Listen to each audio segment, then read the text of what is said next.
We are here just outside Nashville, Tennessee with the new Lexus ES. It is a beautiful southern summer day. This is amazing country. It is truly beautiful. You have the old school mailboxes that are miles away from the houses. The new Lexus ES, in this case the 350, is quiet, it is tight, it is well designed. There is a whole mess of new technology in this car. The Lexus ES is changing, just like Lexus itself is changing. The car behind us is the 7th generation ES. It was known for comfort and quiet. If you look at it now, it is more dynamic than it used to be. The lines are stronger, but they're not so intense that you're going to get tired of the car. This is a car meant to be enjoyed for quite a while. It will not age like some other more modern cars.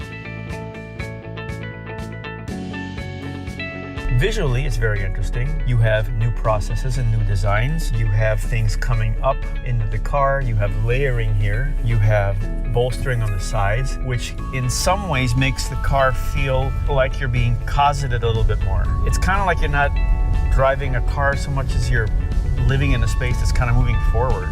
The example they gave us when they thought about how to design this car was, what does it feel like when you put on your favorite well-made, well-tailored shirt or your favorite wristwatch? It's supposed to feel comfortable, but special. Something that links you to a level of craftsmanship and artistry that makes your everyday a little bit special. And this is an everyday car. This is not a sports car.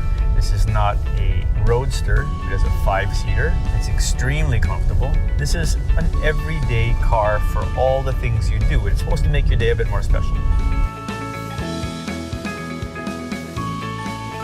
One of the fun things about the ES that a lot of people don't know is that quite often there is more space in this ES than there is in the larger cars. That is because this is a front-wheel drive car, which means you can push the seat back further without any problems. There's a lot of space here. It's quite nice. It's actually a full 3-seat back as opposed to a 2+2 or 4-seater.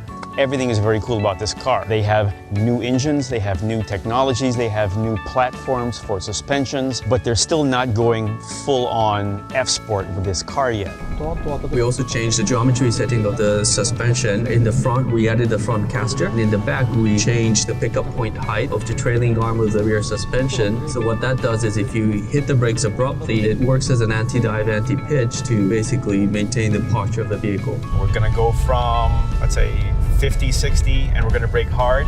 You do not feel the car dive. When we accelerate, we're not peeling back either. When we do these turns, we're not getting as much wallowing as we would expect. And that is not down to active suspension, it's down to their new suspension and shock absorber systems. It is a level up because they have changed the car in a lot of ways. They made it very driver-centric. We also looked at the rhythm of driving pattern, and of course it's not like you're driving at the racetrack. But still, like going into curve like this, you want to start with braking, coming off the brake pedal, steer the car into the corner, and then gradually get back onto the throttle. Those are the small rhythms that we wanted to focus on to enhance the driving dynamic feel of this new ES.